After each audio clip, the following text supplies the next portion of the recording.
School service কমিশনের পক্ষ থেকে জানতে পারলাম আজকে রেজাল্ট প্রকাশিত হবে, একটা নোটিশ পেলাম।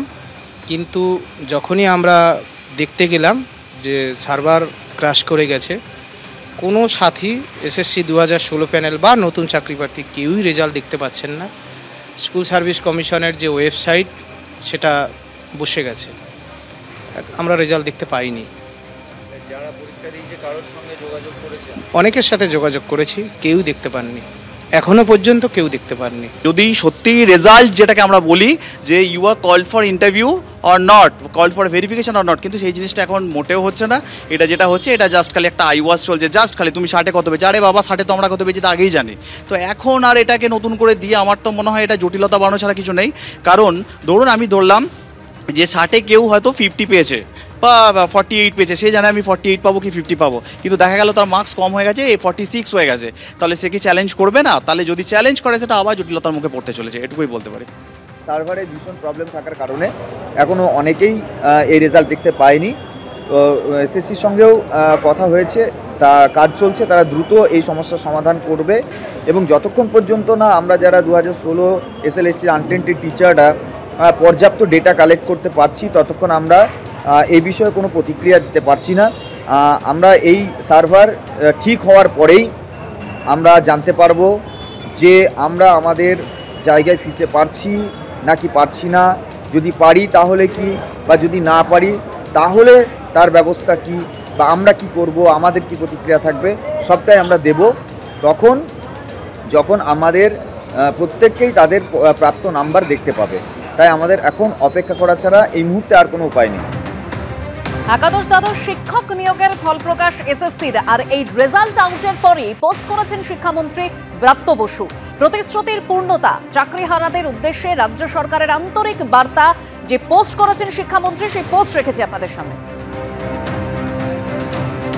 রাজ্যের যে প্রাতিষ্ঠানিক দুর্নীতি এবং যার জন্য সুপ্রিম কোর্টের নির্দেশে নতুন করে পরীক্ষা নিতে হয়েছে স্কুল সার্ভিস কমিশনকে, এবং সেই পরীক্ষা হয়েছে 7 এবং 14 সেপ্টেম্বর।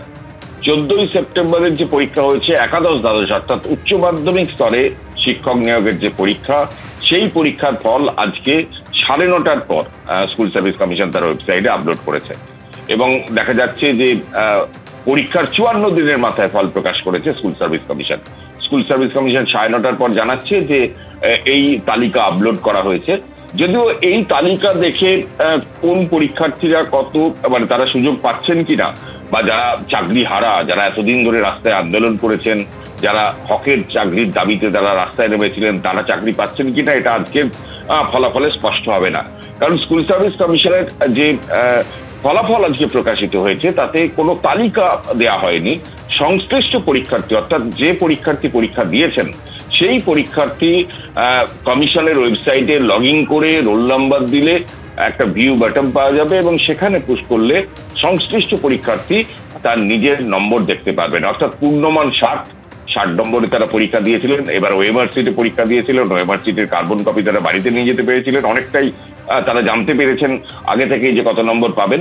তারপর আজকে সেই ফল তার প্রকাশিত হয়েছে, অর্থাৎ সংশ্লিষ্ট পরীক্ষার্থী তার নম্বর জানতে পারবেন। পরীক্ষায় বসেছিলেন 2,29,606 জন, তাদেরই আজকে রেজাল্ট বেরিয়েছে বলে কমিশন সূত্রে খবর।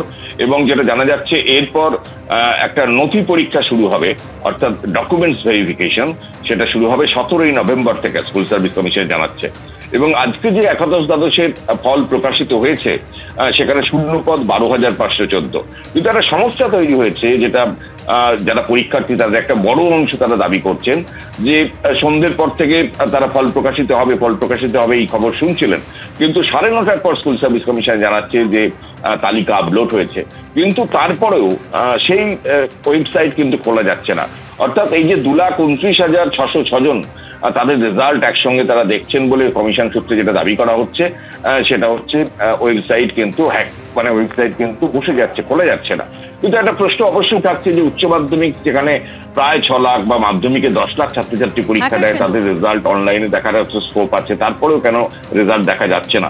এখনো পর্যন্ত তারা রেজাল্ট দেখতে পাচ্ছেন না। কিন্তু তার মধ্যেই কমিশন যেটা জানাচ্ছে যে ফল প্রকাশিত হয়েছে এবং নথি পরীক্ষা যেটা হবে 17 নভেম্বর থেকে, তারপর ইন্টারভিউ তালিকা প্রকাশ করবে স্কুল সার্ভিস কমিশন।